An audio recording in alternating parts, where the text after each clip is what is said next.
Hey everyone, it's Eric Miller with Econologics Financial Advisors. Okay, today we're going to talk about borrowing, and there are only 3 rules that you got to follow when it comes to borrowing money. So stay tuned, I'll tell you what they are.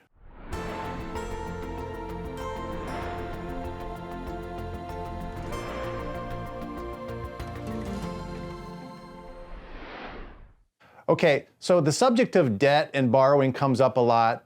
And, I've never seen an area where people have more confusions, where they have more anxiety, more worry than the subject of debt and credit. And I get it, because when you have a lot of debt, it's kind of like burdening on you. It's like having a big weight on your shoulders, and it sticks your attention someplace else as opposed to being in the future.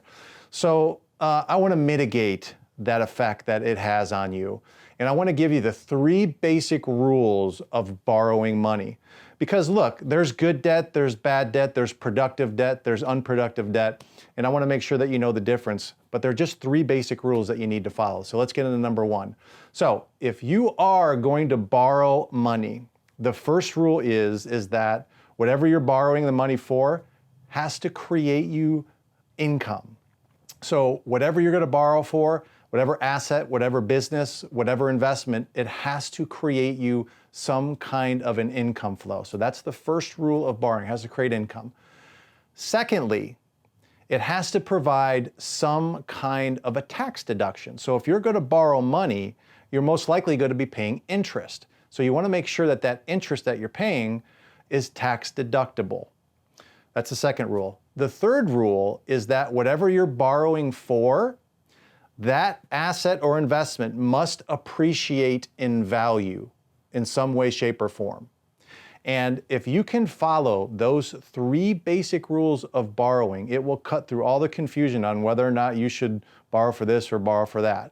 So let me give you a couple of quick examples on that. So what's good debt? Okay, so what about personal enhancement or buying real estate or buying a business? Those are all good sources of debt because they're going to increase your income, they're going to appreciate in value, and you get some sort of a tax deduction for that. Let me give you some examples of bad debt. So buying a house would be bad debt. Cars would be bad debt. Certain types of college funding would be bad debt, especially if it's not creating you any income and it's not getting you some kind of a tax deduction. So as you're going through these things, just follow those 3 rules and you will have a much better debt and credit experience. Thanks again for watching this video. I really hope it had an impact on you and can help you in some way. And if it did, hit the subscribe button, leave a comment, share this. And if you want to, tell me what you want to hear from us. Like, give me a financial topic that we can talk about, that we can do in further videos.